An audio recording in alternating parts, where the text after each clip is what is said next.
contra la bota norteamericana,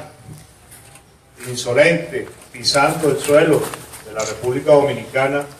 y salió un coronel Camaño, con su gesta, con su pueblo, con la parte de las Fuerzas Armadas, a defender la Constitución y la verdad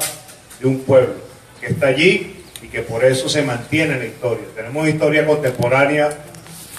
excelsa, llena de héroes, hombres y mujeres que dieron su vida y seguirán dando su vida por la libertad, la autodeterminación y la independencia, no solamente de nuestros pueblos, de Venezuela y la República Dominicana, sino de los pueblos de América Latina y del Caribe, y por qué no del mundo. Muchas gracias.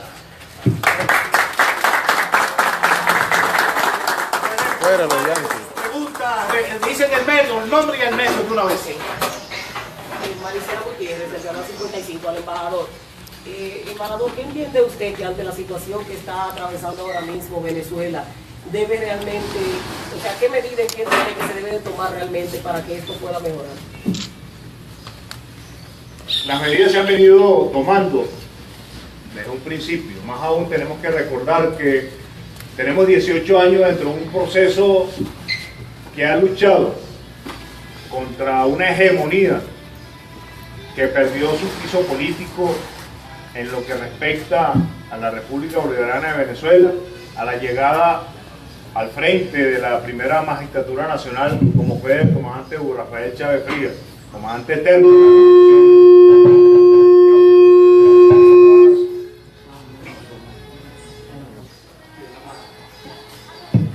la comandante eterno de nuestra revolución bolivariana. ¿Por qué indico que desde hace 18 años? Por la sencilla razón de que, como vieron y como se dieron cuenta de que el proceso había sido gestado por la voluntad de un pueblo y no por la voluntad de unos políticos acostumbrados a la política tradicional, donde se manejan los conceptos de representatividad, y a partir de 1998 y luego en 1999 con la constituyente, la cual se elaboró y se confirmó la aplicación de la Constitución de la República Bolivariana de Venezuela el 15 de diciembre de 1999, que es un hito para América Latina y el Caribe y para el pueblo venezolano, porque fue elaborada y elegida como tal ese mismo día de diciembre de 1999, con más del 71% de la población dándole un sí a esta Constitución, un respaldo absoluto, por lo cual la Carta Magna es la que nos da el norte de nuestros deberes y derechos como ciudadanos. Por ello estamos hablando en estos 18 años de fortalecer no solamente la Constitución, sino la defensa de ella. Dentro de su pregunta cabe destacar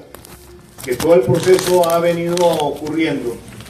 dentro del marco de la Constitución, pero hay elementos y factores adversos al proceso que han querido y de alguna otra forma violentar lo que establecen la Constitución de la República Bolivariana de Venezuela, las leyes y normas que están establecidas para los procedimientos administrativos de cualquier índole, incluyendo la electoral. Como ustedes comprenderán, nosotros tenemos 5 poderes, y dentro de los 5 poderes está el poder electoral, quien bajo su autonomía establece y hace cumplir las normas que están preestablecidas para cumplir y llevar a cabo un proceso eleccionario o electoral,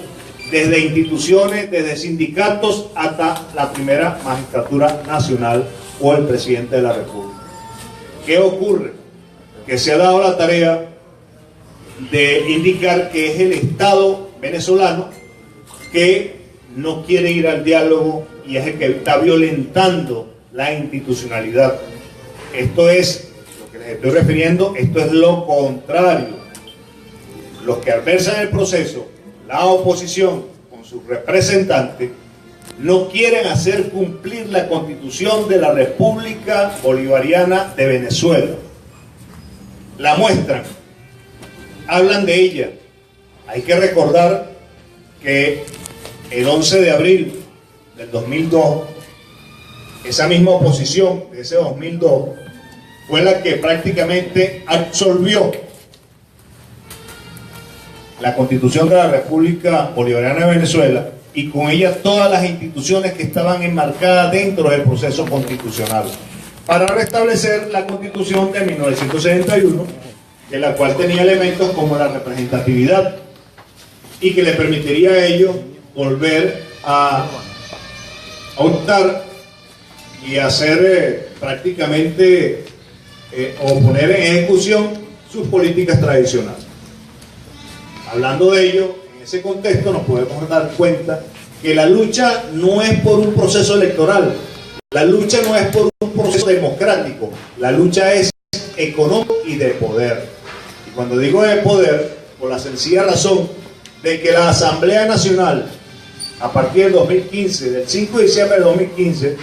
o del 15 de diciembre de 2015 al 5 de enero del 2016, cuando asume la Asamblea Nacional, prácticamente por mayoría, no voy a decir absoluta, pero sí por una mayoría bastante importante por parte de la oposición, se dieron a la tarea de conocer al gobierno nacional legítimamente constituido y elegido por el pueblo venezolano. Aparte de ello, el presidente para ese momento de la Asamblea Nacional asumió una acción que ha sido catalogada como única en el mundo, y no por lo bueno, sino por lo malo. Resulta ser que ante la opinión pública nacional y internacional le dio 6 meses al presidente de la República para que un supuesto referéndum salir de él. Resulta ser que esta Asamblea Nacional, como ustedes muy bien saben, no cumplieron con los periplos necesarios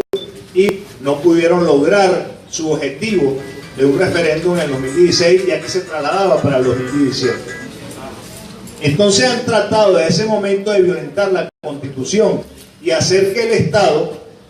venezolano, el gobierno venezolano representado por el presidente Nicolás Maduro, violente la Constitución llamando unas elecciones. No, resulta ser que la Constitución establece cuáles son los elementos a través de los poderes respectivos o del poder respectivo que es el poder electoral, cuándo y cómo se deben de realizar las mismas. En este contexto y en esta oportunidad podemos indicarles que esta Constitución y sus leyes respectivas establece de manera precisa y concisa